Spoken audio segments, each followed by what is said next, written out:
नमस्कार, प्रणाम। हम रमन सिंह राव, आप देख रहे हैं डीएन दंगल न्यूज और भोजपुरी कल्याण न्यूज। आज हमारे साथ है बिहार के हम पार्टी के कार्यकारी युवा प्रदेश अध्यक्ष अमित जी हैं। तो सबसे पहले तो अमित जी, मेरे चैनल में आपका स्वागत है। नमस्कार, अपने चैनल के सभी श्रोतागण को मेरा प्रणाम, नमस्कार, आदाब, सलाम। अच्छा अमित जी, ये बताइए, बिहार में जो अभी राजनीतिक षड्यंत्र चल रहा है और अभी सबसे हॉट सीट बिहार के माने जाने वाले काराकाट जो संसदीय क्षेत्र है, उसमें भोजपुरी के जाने माने पावर स्टार कहे जाने वाले पवन सिंह जी का एंट्री हुआ। वहाँ पे क्या लगता है, वहाँ पे उनका चुनावी माहौल का? देखिए, पवन सिंह के आने के बाद चुनावी माहौल तो निश्चित रूप से गर्मा गया हुआ है, लेकिन लड़ाई जो है इतना आसान पवन सिंह के लिए नहीं है, क्योंकि पवन सिंह का एक छवि अलग छवि है, एक कलाकार का छवि, एक नेता का छवि, एक अभिनेता का छवि, दोनों छवि में आकाश और पाताल का अंतर है। तो चुनाव में सरगर्मी है और निश्चित रूप से हमारे एनडीए के प्रत्याशी उपेंद्र कुशवाहा जी खड़ा है और उपेंद्र कुशवाहा जी को कम आंकना निश्चित रूप से ये बहुत बड़ी बेईमानी होगी। लड़ाई वहाँ जबरदस्त है और लड़ाई एक्चुअली वहाँ पे लड़ाई जो होगी वो लड़ाई पवन सिंह और आपको बता दे उपेंद्र कुशवाहा जी में ही है। और महागठबंधन के जो प्रत्याशी है राजा राम जी, उनका क्या मतलब लग रहा है?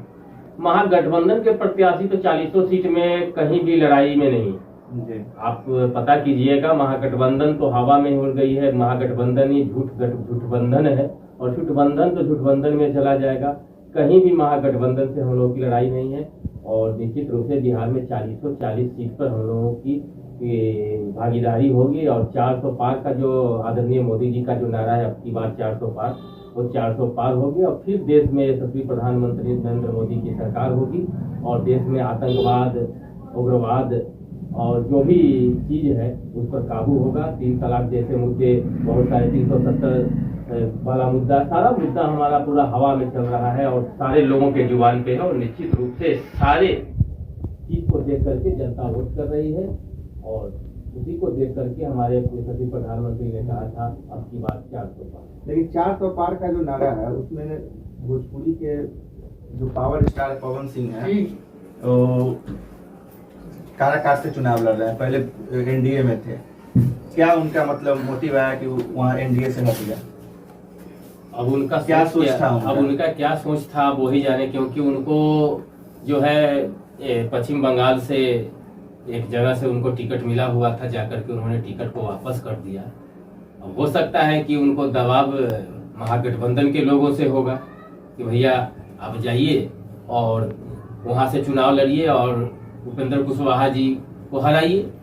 नहीं, लेकिन बहुत पब्लिक का जो पब्लिक ओपिनियन आ रहा है वो आ रहा है कि पवन सिंह के बैक सपोर्टर बीजेपी है। क्या लग रहा है इसके बारे में, क्या बोलना चाहिए? ये सब भ्रामक खबर है, ये सब गलत बात है। कोई बीजेपी का सपोर्टर नहीं। अगर बीजेपी तो पहले उनका मान सम्मान किया ही, लेकिन उन्होंने खुद वहां से भाग करके, बागी होकर के काराकाट से चुनाव लड़ने का काम किया।